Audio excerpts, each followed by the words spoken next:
ये बच्चा बैठ रहा है और ये झूलेगा, झूलो। अभी क्या कर रहा है कि इसको हम कोई झुलाएगा नहीं, लेकिन आप देखेंगे कि ये झूले पे झूल रहा है और ऑटोमेटिक इसका जो एम्पलीट्यूड है अपने आप बढ़ेगा। बट ये करेगा क्या, जब ये किनारे पे जाएगा थोड़ा सा ऊपर आ जाए, मतलब खड़ा हो जाएगा, और जब मीन पोजीशन पे जाएगा ये बैठ जाएगा। फिर जब ये एक्सट्रीम पोजीशन पे जाएगा तो खड़ा हो जाएगा, फिर मीन पोजीशन पे बैठ जाएगा।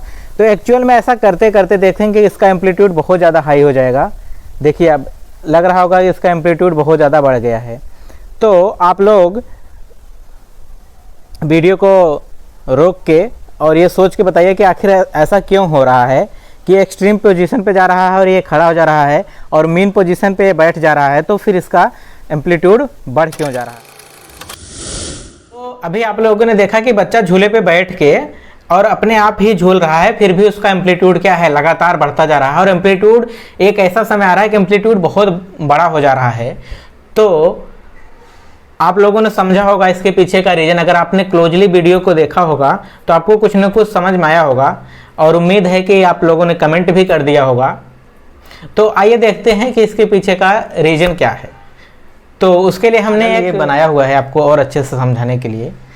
तो देखिए, जैसे कि अभी ये हमारा पेंडुलम है, तो अभी ये क्या है, रेस्ट में है, तो ये इसकी मीन पोजीशन है। इसको हम यहाँ से ड्रॉप कर देंगे। तो अभी क्या है कि यहाँ पे लेके जब हम इसको लेके आए थे तो इसके अंदर क्या है, थोड़ी सी हमने potential energy they the system को, और ये पोटेंशियल एनर्जी काइनेटिक में कन्वर्ट हो रही है। यहाँ पे काइनेटिक इसकी मैक्सिमम है और यहाँ पे पोटेंशियल मैक्सिमम है। तो चूंकि इसके अंदर कुछ वेलोसिटी आ जाती है, जिसकी वजह से ये यहाँ आके स्टॉप नहीं होगा, थोड़ा सा आगे जाएगा, और ये प्रक्रिया तब तक होती रहेगी जब तक बाहर का जो फ्रिक्शन है, फ्रिक्शन की वजह से इसकी सारी एनर्जी लॉस ना हो जाए। अगर हम ये सारा सेटअप को किसी ऐसे जगह पे ले जाके करें जहाँ पे कोई एयर ना हो, जहाँ पे एयर का फ्रिक्शन बिल्कुल जीरो हो, तो अगर इसको थोड़ा सा आप डिस्प्लेस करके छोड़ देंगे तो ये हमेशा क्या करता रहेगा, ऑसिलेट करता रहेगा। डेफिनेटली इसका जो ऑसिलेशन का टाइम होगा t = 2π√L/g होगा। तो अभी देखिए बच्चे के केस में क्या हो रहा है, बच्चा खुद ही थोड़ा सा झूले को ऐसे खींच के उस पर बैठ रहा है और फिर जा रहा है। तो इसकी वजह से थोड़ा सा तो ऑसिलेशन, थोड़ा एम्पलीट्यूड होगा, लेकिन बच्चा कर क्या रहा है, जब इधर आ रहा है तो खड़ा हो जा रहा है।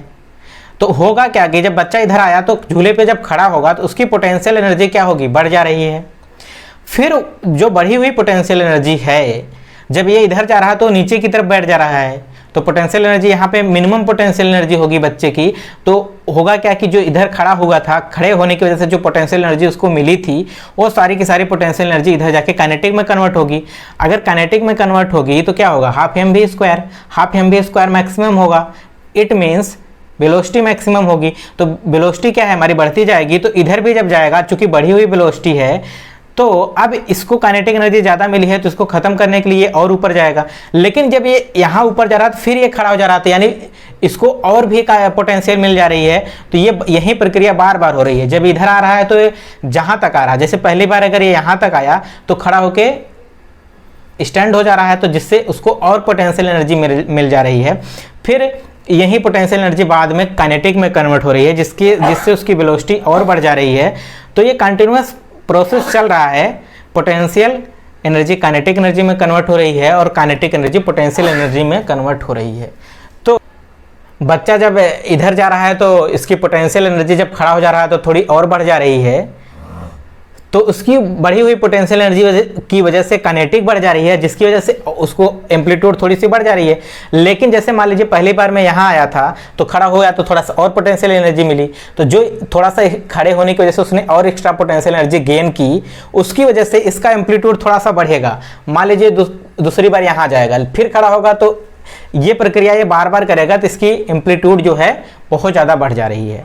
डेफिनेटली अगर आप झूले पे ट्राई करेंगे तो आप देखेंगे कि ये इतना आसान नहीं है, आप थक जाएंगे। बार बार आप खड़े होना, फिर इधर आके बैठना, फिर इधर खड़े होना, तो आप क्या होंगे, थक जाएंगे। तो एक्चुअल में क्या हो रहा है, जो हमारी इंटरनल एनर्जी है वो भी खर्च हो रही है यहाँ पे।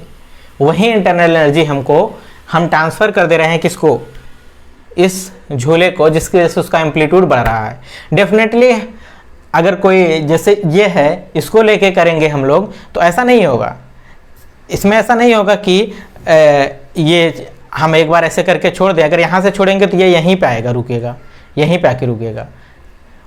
थोड़ा सा एम्पलीट्यूड इसका कम ही हो जाएगा, बट एम्पलीट्यूड बढ़ेगा नहीं। लेकिन अगर सोचिए कि जब ये यहाँ पे आए, ऑटोमेटिक ये और ऊपर चला जाए, फिर दूसरी बार जब ये जाएगा तो इधर से यहीं पे नहीं रुकेगा, फिर और ऊपर जाएगा, फिर जब यहाँ पे आए तो और ऊपर चला जाए। ये चूँकि ये हमने यहाँ पे पोटैटो लिया हुआ है, तो पोटैटो तो ऐसा कर नहीं सकता, चूँकि बच्चा लिविंग थिंग्स है, तो वो क्या है, यहाँ आने पे खड़ा हो जा रहा है, तो यहीं पर क्रिया बार बार हो रही है। तो होप आप लोगों को ये समझ में आया होगा कि ये चीज़ आखिर में ऐसा क्यों हो रही थी, क्यों एम्पलीट्यूड बढ़ जा रहा था।